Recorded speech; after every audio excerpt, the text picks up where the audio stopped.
In 1988, DC Comics started the publication of the first volume of John Constantine's Hellblazer, a supernatural horror series with heavy political and social elements written in its verse by Jamie Delano and illustrated by various artists. The series, which became one of the longest and most acclaimed that Vertigo would release, has achieved a well-deserved cult following over the years due to its depictions of social issues and commentaries disguised as tales of the occult, oftentimes representing various perceived evils in society as machinations and schemes of hell and its inhabitants. To give a brief example of this, in the third issue, scripted by Delano, various vampires play with the souls of the living in a sort of morbid stock market as a result of a perceived raising value of the souls due to the most than likely at the time victory of the Thatcher administration in the British elections. The idea of hell benefiting from the victory of the Conservative Party and the allegory of the British population selling their souls to a devil is just but one of the many references to a religious imagery that the authors of Hellblazer have used over the years to impulse their narratives, and allows us to assess the value of comics as a vehicle to narratives with heavy reliance on the sacred and the divine, especially through the use of allegory. But comics haven't always had this relationship with religion, and throughout a big chunk of their history, the cultural climate in which they were produced actively was against representations of the supernatural and other socially awkward themes and motifs in a way that could be perceived as harmful for the readers, often considered to be limited to children. To put ourselves into context, one must be aware that in their inceptions, comics were already an extremely politically charged entity. Superman began as a defender of the common people more so than the defender of an American ideal. Wonder Woman was unapologetically a piece of feminist literature incredibly avant-garde for the time. Captain America was fully against the ideals of the Nazi regime, and most famously his feature hitting Hitler in the face in the cover of its first appearance. However, this doesn't mean that from the very beginning superhero and fantasy comics weren't targeted by Catholic and conservative groups, like the Catholic Church National Office of Decent Literature. During the war period, these complaints and examinations were mostly ignored by both authors and publishing houses, as comics were, aside from fictional narratives, wonderful vehicles for propaganda and ideological warfare. This changed, however, when the tensions between the nation superpowers of the USA and the USSR caused a need for both the USA government and population to distinguish themselves from the social ideals of the enemy. Thus, censorship, both legislated and self-imposed, started to flood all kinds of narrative expression in fears of authors and editors being persecuted. For comics, this culminated in 1954, when German-American psychiatrist Frederick Werthmann wrote Seduction of the Innocent, an essay in which he exposed what he thought were the main issues of comic book narratives and how the current industry was responsible for the rising waves of juvenile delinquency due to the lack of moral value in these narratives. In its writings, Werthmann targeted mostly horror and crime comics for the depictions of violence, the supernatural in the shape of monsters and horror iconography, and suggestive imagery in the form of depictions of close to naked men and women. But he also wrote about the moral degeneration of superheroes, especially in the figures of Wonder Woman, which he described as a lesbian and a morbid ideal for girls, and Batman and Robin, which he portrayed as having a closeted and pedophilic gay relationship. Several years ago, a California psychiatrist pointed out that the Batman stories are psychologically homosexual. Our researchers confirmed this entirely. Only someone ignorant of the fundamentals of psychiatry and of the psychopathology of sex can fail to realize a subtle atmosphere of homoerotism. The Batman type of story helps to fixate homoerotic tendencies by suggesting the form of an adolescent with adult or Ganymede Zeus type of love relationship. The lesbian counterpart of Batman might be found in the stories of Wonder Woman and Black Cat.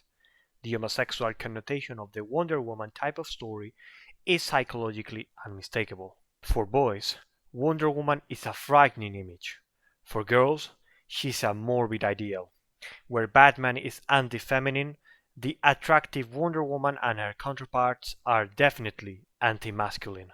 Hence, the industry, afraid that it wouldn't survive in the current political climate, decided to develop what we know as the Comics Code Authority, CCA for short. The CCA albeit not an enforced institution inside the industry, was created by the Comics Magazine Association in an attempt to prove to the public that their stories were suitable for younger audiences.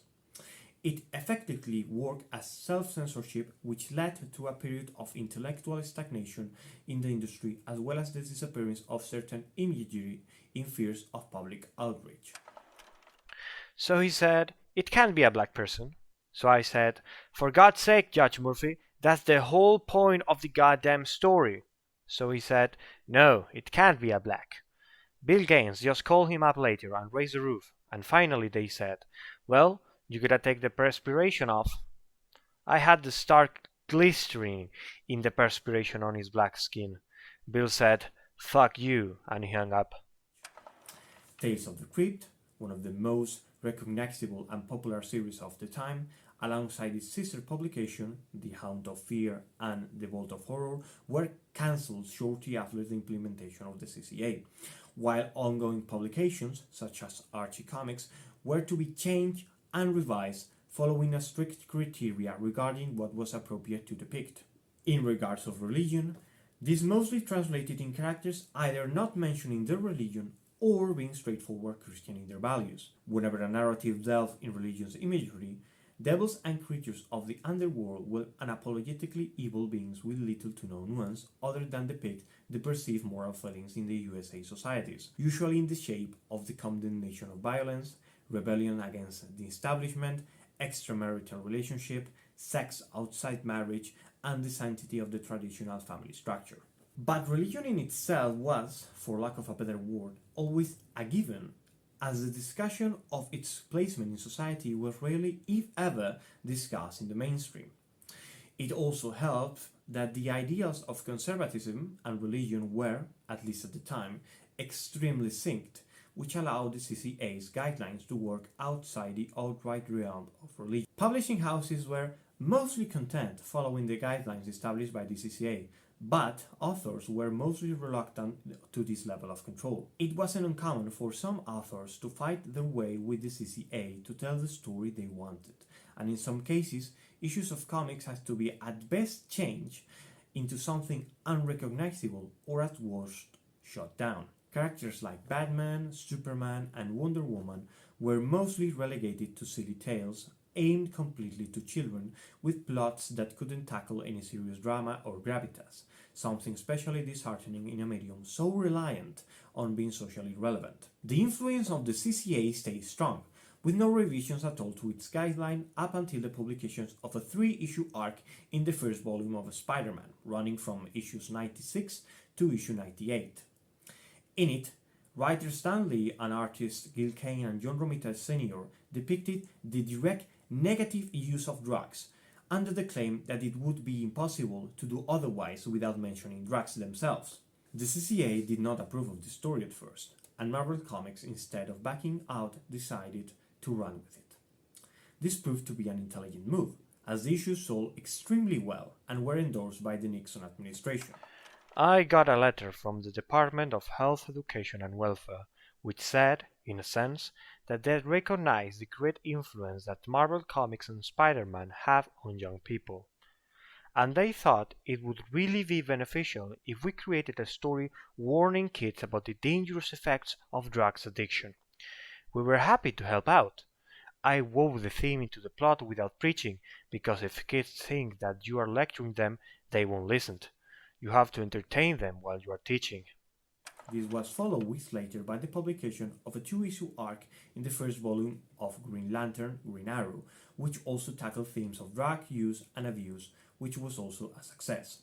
These instances of comics defying the code and still being popular led to the first change in the guidelines of the CCA, so that comics could again depict the usage of illicit substances, albeit only in the context of demonizing them.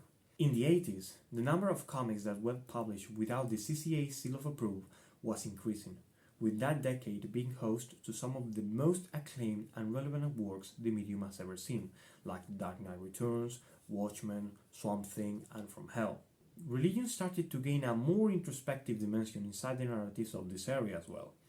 Most notably, The character of Daredevil was unapologetically Catholic, and many of the stories delve into its inner conflicts with faith and its relationship with its religion, including depictions of Christian imagery, such as the examples one can see in comics such as Daredevil Born Again by Frank Miller and David Mazzucchelli. To go full circle with the beginning of the video, John Constantine Hellblazer began publication without the CCA's approval and went to become a critical and commercial success. The discussion of religion in the mainstream had changed, and censorship took a backseat in favor of a more nuanced and involved discussions. It is obvious that the American comic book industry was still fairly conservative in some regards, but ultimately the CCA's demise allowed creators to again tackle social issues, including religion, without fears of massive public backlash.